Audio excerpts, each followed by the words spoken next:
Hay multitud de preguntas que se agolpan estos días en la cabeza de muchos inversores. Decía al principio de este programa, es una sensación, es todo muy, muy personal, por supuesto. Yo creo que aquí no somos objetivos nadie, prácticamente nadie, pero yo creo que vamos de mal en peor, o por lo menos la situación no tiene pinta de que se vaya a solucionar a corto plazo. Guillermo Santos, de iCapital, ¿cómo estás? Muy buenas tardes.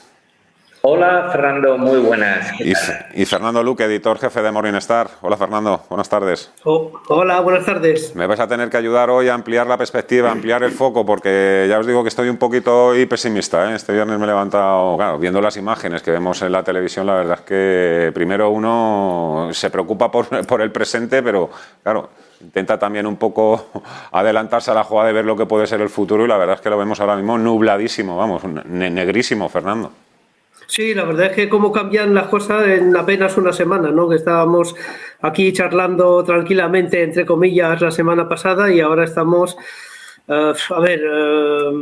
a decir el tópico, a las puertas de una tercera guerra mundial, ¿no?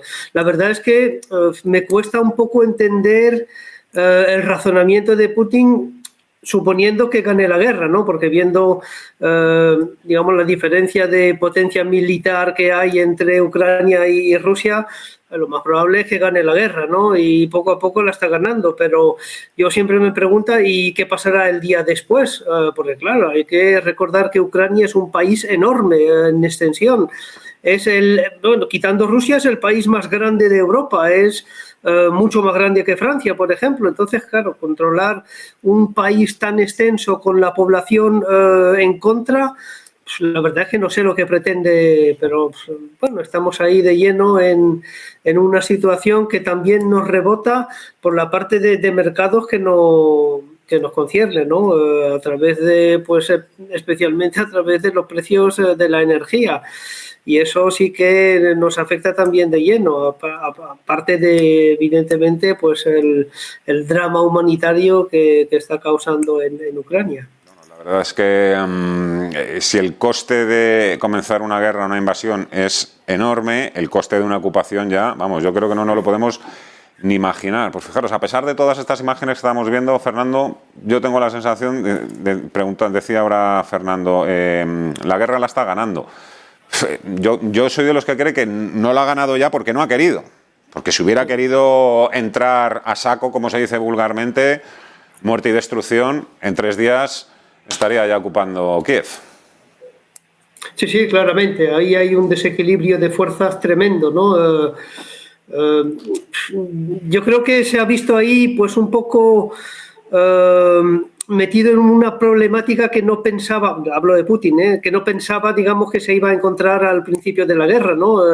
Ese movimiento anti-Rusia por parte de prácticamente todos los países del mundo, salvo algunos, no sé si le ha hecho un poco, pues, no retroceder, porque no está retrocediendo, desgraciadamente, pero un poco ahí, pues yendo más lentamente de lo que le gustaría, pero el resultado es, yo la verdad es que lo veo muy, muy mal para Ucrania, ¿no? Viendo pues el avance de las tropas rusas hacia Kiev poco a poco, pero sin pausa. Entonces, ahí el vaticinio que tengo es muy malo para los ucranianos, lo siento.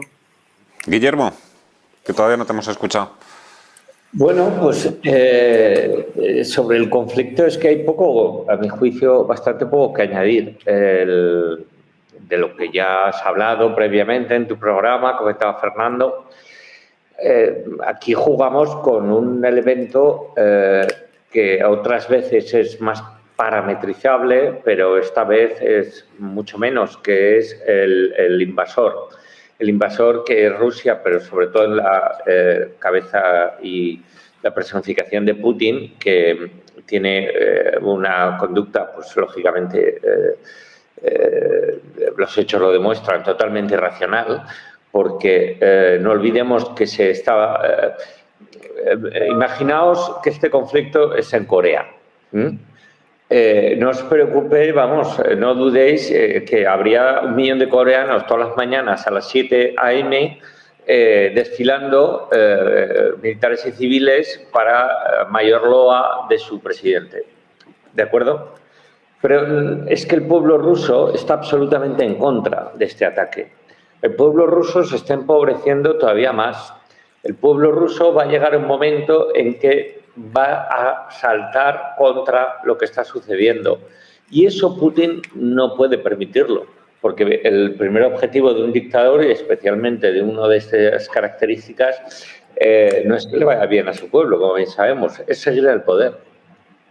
Esa amenaza de un levantamiento civil por parte del pueblo ruso, creo que Putin cada vez la tiene más en consideración y sus asesores así se lo estarán comunicando porque se respira eso. El pueblo ruso nunca ha apoyado esta invasión y menos todavía ahora, que ya no digo nada, los soldados rusos cómo las están pasando. Bien, dicho todo eso, probablemente... y después de que las posturas de Occidente, especialmente en temas económicos y financieros, estén dando un resultado muy negativo, porque está empobreciendo, como digo, enormemente a Rusia, pero sí que están haciendo un daño y que esperamos se transmita a sí mismo a las oligarquías rusas y a los dirigentes, y principalmente a Putin, pues que de alguna manera, y muy entrecomillado, entren en razón y acaben... por llegar a intentar al menos llegar a un lugar común que sin lograr todos los objetivos, que no están muy claros, más allá del tema de los dos territorios prorrusos y de que Ucrania no entre en la OTAN, la verdad, para hacer lo que está haciendo no está muy claro qué busca, más allá de destruir al país, a Ucrania. Pues llegar a un mínimo de lugar común respetando, lógicamente, la soberanía de Ucrania, pero recibiendo una especie de compromiso de los dos temas anteriores que he dicho por parte de la comunidad internacional. Si no se logra ir por allí, Putin está incurriendo en un riesgo que a él no le gusta nada. Hay que ser realista y analizar dos pasos atrás, que es tener una revuelta en su propio país. Luego hay otro vector dentro de este conflicto que todo el mundo ha mencionado, y es que de alguna forma pues Europa se ha pegado un pie en el tiro con esa enorme dependencia del petróleo y del gas ruso, ¿no? Y ahí pues hay que reflexionar sobre si efectivamente pues todo el desmantelamiento de las nucleares en Alemania pues ha tenido sentido o no.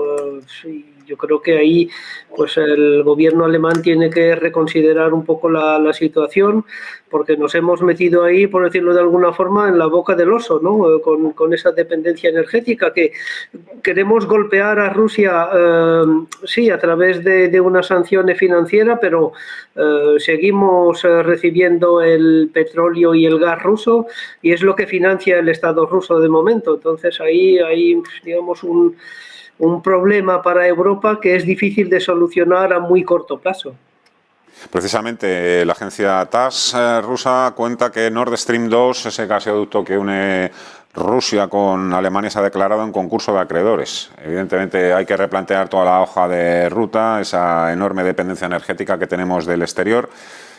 Os voy a preguntar también, evidentemente, qué es lo que puede funcionar mejor y peor en este entorno, cuáles son los fondos con los que no corren tanto peligro nuestros ahorros, pero antes ya por continuar hablando un poco de la magnitud y la gravedad de la situación, se habla también de posibilidad de colapso financiero, que todas las sanciones económicas, financieras y comerciales a Rusia, sumado a todo lo que está sucediendo, este terremoto en el precio del petróleo, pueda llegar a colapsar el sistema financiero. Eso por un lado. Y luego por otro lado también se habla de que hay que mejorar un poco las condiciones de liquidez en el mercado de fondos de inversión, precisamente porque hay quien piensa que puede estar en peligro esa liquidez del sistema. Fíjate que, no sé si vosotros, Fernando, en Morningstar tenéis el listado completo de todos los fondos, de todas las gestoras que han tenido que cerrar fondos, bien porque principalmente estaban centrados en Rusia o bien porque buena parte de los activos eran del mercado ruso, tanto de bonos como de acciones. Entonces, esa es una primera consecuencia, Fernando, de lo que acabas de citar. fondos de inversión que no pueden atender reembolsos, evidentemente suscripciones, pues abstengo del comentario, y que cierran, se bloquean. Se hace un hard close del vehículo de inversión para infelicidad absoluta de sus partícipes. Pero bueno, vamos a ver.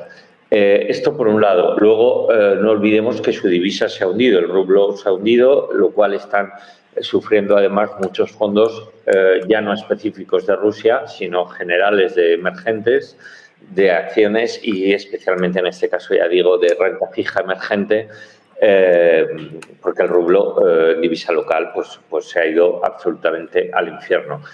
Más allá de eso, posibles quiebras, además de la citada, quiebras no lo sé, pero impagos de emisores rusos va a haber un efecto cascada, vamos, automáticamente, desde los más grandes hasta los más desconocidos. Todo eso, ¿a dónde nos lleva? Pues nos lleva a que efectivamente el sistema financiero ruso está bloqueado, se va a bloquear cada vez más y el efecto también de la prohibición de utilización del sistema SWIFT de transferencias, que, atención, no olvidemos que es un sistema bidireccional, que no puede lanzar transferencias al exterior, pero tampoco recibirlas, con lo que el colapso es total, más las medidas de prohibición de uso de las reservas de Forex, ¿no?, por parte de Rusia. En fin, el colapso es evidente y, atención, inevitable. Es inevitable. Cualquier país... Rusia tiene un PIB aproximadamente parecido al español, pero claro, tiene muchísimos más habitantes y el PIB per cápita, obvio, es muchísimo más bajo. Pues en ese entorno, pasando hambre la gente, con un sistema financiero colapsado, con los cajeros de los bancos sin dar servicio, con los propios bancos en una situación límite y, no olvidemos, con una capacidad de Occidente o una atención de Occidente nula, inexistente. Occidente ahora lo que quiere es que Rusia vaya cuanto peor, mejor, ¿de acuerdo? Pues va a llevar al sistema a un estallido. Por eso digo que esperemos que antes de ese estallido, que supondrá además un estallido social, porque el hambre te lleva a cometer ya todo tipo de tropelías, antes se frene y Rusia vuelva como mínimo a tener un sistema monetario y una fluidez del dinero mínimamente normalizada, que ahora mismo no la hay, independientemente del movimiento de su divisa, que por ahora pues puede continuar. Sí. Yo creo que a nivel de liquidez es verdad que ahí que los fondos que invierten directamente en Rusia pues se van a ver afectados por este corralito, por decirlo de alguna forma, pero también los fondos que invierten en Europa del Este. Es verdad que no es, digamos, un tamaño excesivo, pero claro, hay que recordar que los fondos de Europa del Este suelen invertir yo diría que entre un 40 y un 50%. Es verdad que hay algunos fondos que superan el 60%, pero claro, ahí estaríamos hablando de un patrimonio total de unos 5.000 millones de euros en toda Europa. Luego habría que sumar también los fondos americanos y luego tampoco hay que olvidar los fondos de renta variable global emergente, que a nivel digamos, de rentabilidad no se van a ver afectados de la misma forma, porque ahí el peso de Rusia en los fondos de renta variable global emergente es de una media del 4%, pero bueno, ese 4% en términos de euros representa pues prácticamente el doble de los fondos de Europa del Este, es decir, estaríamos hablando de unos 10.000 millones de euros ahí, entre comillas, afectados, pero es verdad que el impacto para el inversor sería bastante menos dramático, ¿no?, que para los que han invertido directamente en fondos de renta variable en Rusia, donde ahí, pues es verdad que estos últimos días han seguido cotizando los GDRs y los ADRs que cotizan en Londres y en Estados Unidos con caídas ya prácticamente alucinantes, ¿no?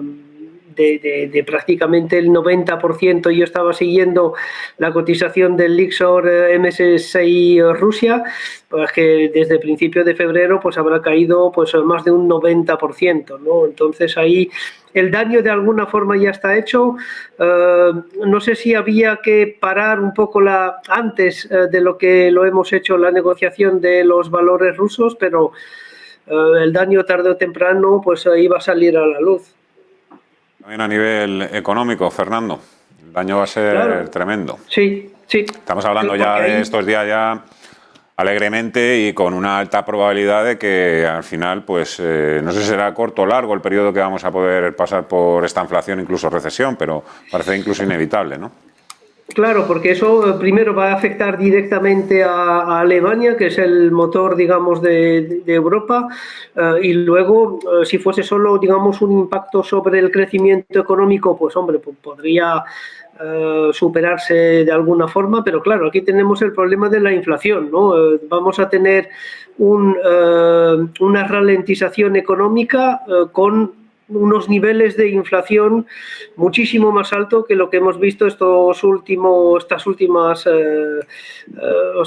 30 años, ¿no? En Europa. Entonces eso sí que puede provocar pues un periodo de esta inflación que yo diría que es para las inversiones en renta variable probablemente pues lo peor, ¿no? Porque eso afectaría claramente a las bolsas, que es verdad que pues lo han sufrido de momento, pero si miramos por ejemplo a la bolsa americana, está ahí pues como que quiere aguantar un poco, que no ha sufrido las caídas de Europa. Evidentemente Europa está ahí en primera línea de fuego en este combate, pero sí que podría afectar también a Estados Unidos, ¿no? Y ahí pues la actuación de los bancos centrales va a ser crítica y van a tener un papel muy difícil, porque claro, tienen ahí dos objetivos pues antagonistas, ¿no? Tienen que luchar contra la inflación, y para luchar contra la inflación pues lo único que se me ocurre es subir los tipos de interés, pero subiendo los tipos de interés agrava la situación del crecimiento económico. Entonces ahí estamos, o los bancos centrales están ahí en un impasse difícil de resolver. Es otra suposición también mía, Fernando, Guillermo, pero yo creo que entre no dañar a la economía y mantener su credibilidad, yo creo que los bancos centrales, por lo menos la Reserva Federal, va a escoger lo segundo, la inflación. La inflación es un fenómeno que finalmente acaba empobreciendo a los países, ¿de acuerdo? Entonces, frenar la inflación es el primer objetivo de los bancos centrales. El hecho especialmente del Banco Central Europeo, incluso más que el Banco Central Americano, la Reserva Federal. Entonces, siendo eso así, el hecho de mantener un crecimiento válido que permita que el empleo no caiga e incluso se cree más, es el segundo parámetro por cual deben de guiarse, y especialmente sucede así con la Reserva Federal Americana. ¿Qué sucede? Que la inflación ahora mismo tiene un factor que es especialmente negativo, que es el coste de energía, que pesa más en la inflación europea que en la inflación americana. Ese elemento va a perdurar en el tiempo, pues depende del conflicto. Especialmente del conflicto armado. En todo caso, aunque el conflicto armado finalmente se frene pronto, el petróleo por el entorno de $90 no va a bajar.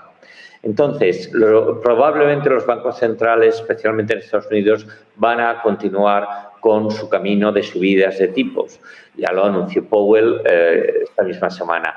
Probablemente no sea tan agresivo, 50 puntos básicos por reunión, por subida, y 6-7 en el año 22. Probablemente sea así, no sea tan tan impactante para la economía como podría suponer ello. No obstante, ya sabéis que los efectos de las subidas de tipos de los bancos centrales tienen una inercia y no tienen un reflejo automático ni en la economía ni en nada. Pero bueno, irán poco a poco, irán más poco a poco, pero irán subiendo. Más en Estados Unidos que en Europa, donde iremos más despacio. Pues sí, probablemente el BCE vaya más despacio. Que igual en el 22 no veamos subir los tipos en Europa, pues quizás, y que sea en el 23 cuando comiencen a subir. Es un escenario más que plausible en estos momentos, pero que hay que hacer algo para que la inflación se frene más allá de efectos base y los elementos desinflacionistas como tecnología y globalización, hay que hacer algo para ello. Ya en plan, Fernando, en plan casi anecdótico, hace un par de semanas salió el primer ETF de esta inflación en Estados Unidos, el Stagflation ETF. Lo menciono no para que la gente lo compre, porque es un ETF americano y el inversor español no tiene acceso, pero es un poco anecdótico. Y si me pregunta en qué invierte este ETF, pues te voy a decir en qué invierte. Invierte pues una parte en bonos ligados a la inflación, invierte también una parte en REITs, que son pues inmobiliarias cotizadas en bolsa, y luego también pues un poquito de oro y un poquito de petróleo. Eso es un poco la cartera del Stagflation ETF que acaba de salir en Estados Unidos. Haber puesto también una pizquita, unas gotitas también de sector salud, un sector defensivo. Sí, luego hay otros sectores que también lo están haciendo francamente bien en este entorno, ¿no? Evidentemente, por las materias primas que están disparadas, tanto a nivel de metales como de agricultura. Luego también, curiosamente, el sector ecología, de pues todas las renovables, energía alternativa, lo ha hecho francamente bien en este entorno bélico. O sea que siempre hay pues nichos de mercado que suelen pues aprovecharse de esta situación. No sé si sois o no partidarios de incrementar los niveles de liquidez, tal y como está penalizada en estos momentos la liquidez. Guillermo. Tener liquidez siempre es bueno, lo hemos hablado varias veces en tu programa y siempre es deseable. Ahora mismo más, tener liquidez desde hace ya varios meses.